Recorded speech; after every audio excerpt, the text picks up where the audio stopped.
on internal combustion engine, where the first laws of thermodynamics are applied.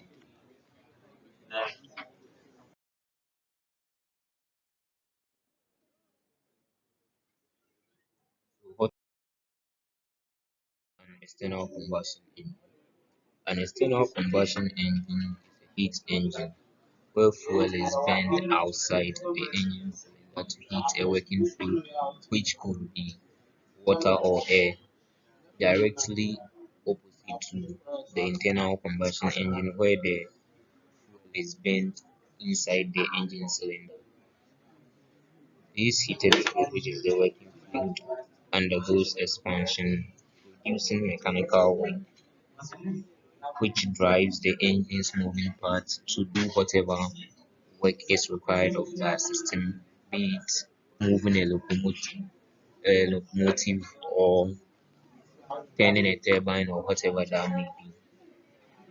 Examples of external combustion engines include steam engines and Stirling engines. The first diagram illustrates the external combustion engine in a steam engine, and the next diagram illustrates the Stirling engine. The differences between the internal and the external combustion engine, although I have said something earlier about them.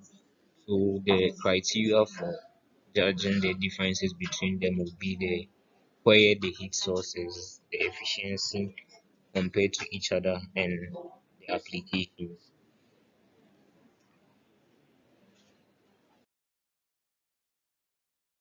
So with the internal combustion engine, as stated earlier, the heat source is inside the engine, and with the external combustion engine, it's outside the engine. When we come to the efficiency, the internal combustion engine has higher efficiency, whilst the external combustion engine has lower efficiency.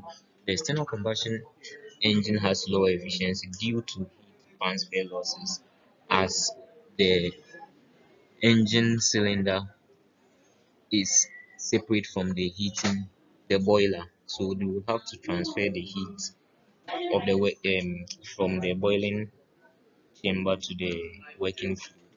And during this process, some heat is lost during the process. And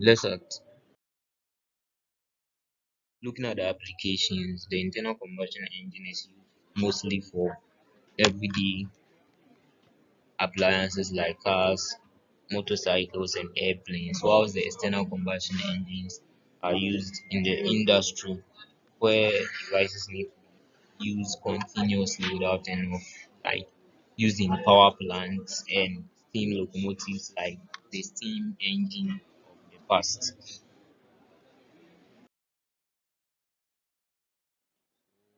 The first component we'll be looking at is the boiler, where the fuel is burnt to generate the process, and a heat exchange.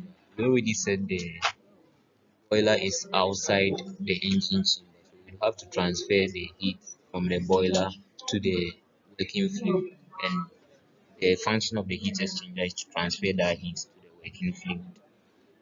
The piston or turbine converts the expansion of the working fluid into mechanical work, which will do the work required of that system. Then there is the condenser which will do the working fluid after it has done the work it is supposed to do so that it can be reused. Then the feed water pump recirculates the cooled water into the boiler for reheating, and the whole process starts all over again. Let's look at the principles behind the external combustion engine, how it does its work.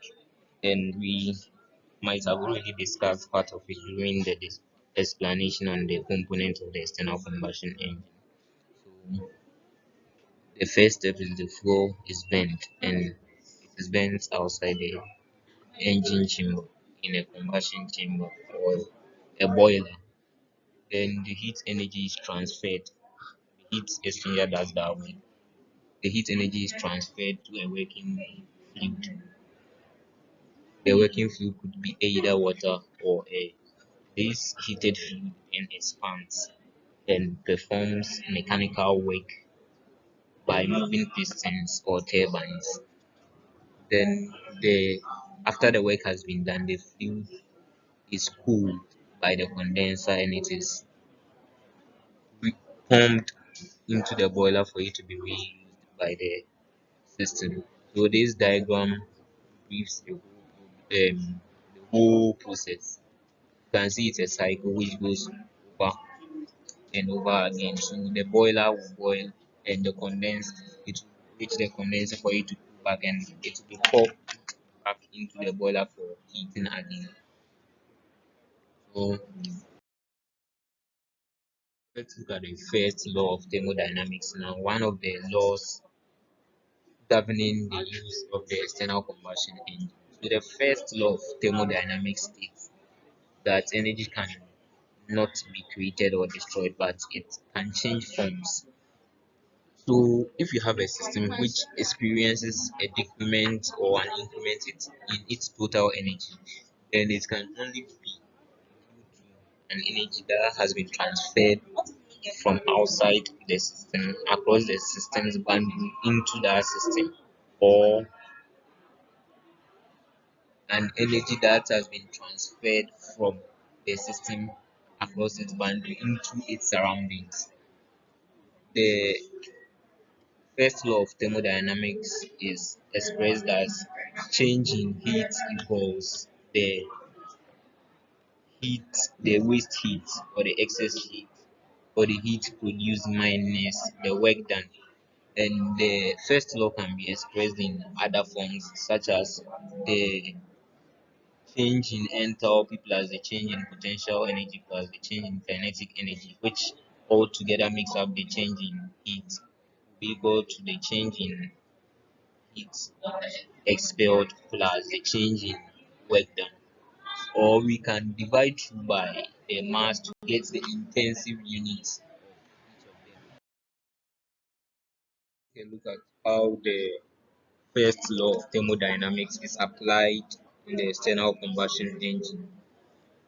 So, on external combustion engine, energy input from burning fuel in the boiler is transferred to the working fluid by the heat exchanger, and this energy input from the burning fuel is denoted Q in.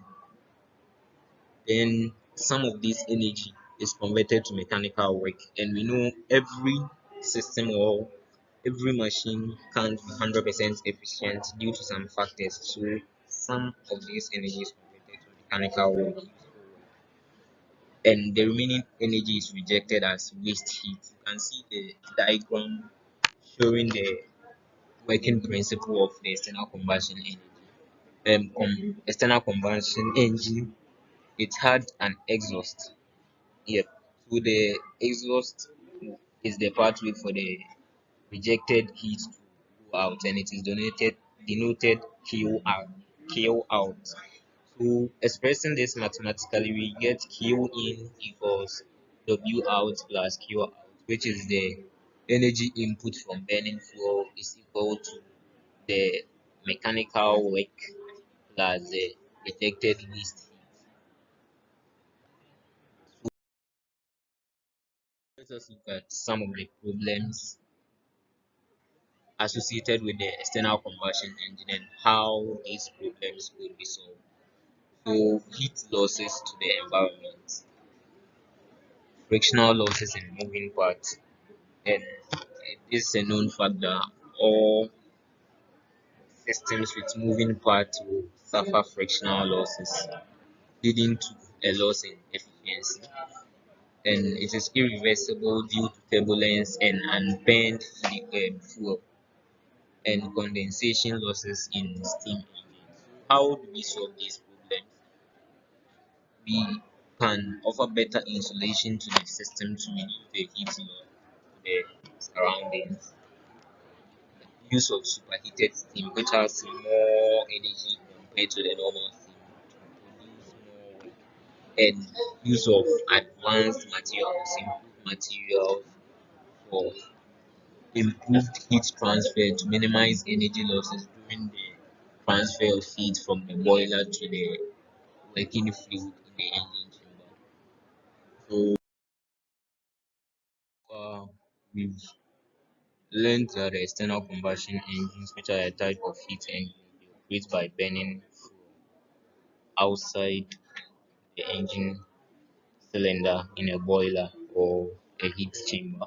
Then that heat obtained from burning the fuel is transferred to a working fluid, which expands to do a certain mechanical work on the system. And we learned how the first law of thermodynamics explain how this heat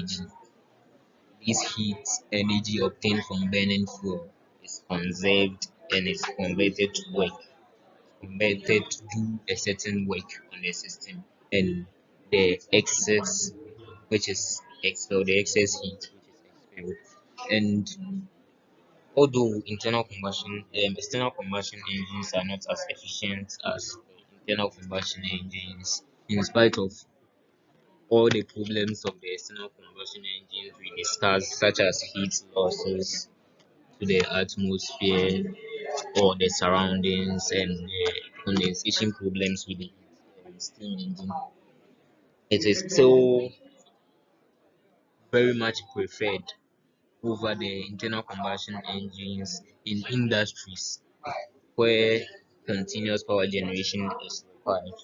So this is the end of this video on the external combustion engine application of first law of thermodynamics. Thank you for your audience, and all your comments are highly welcome.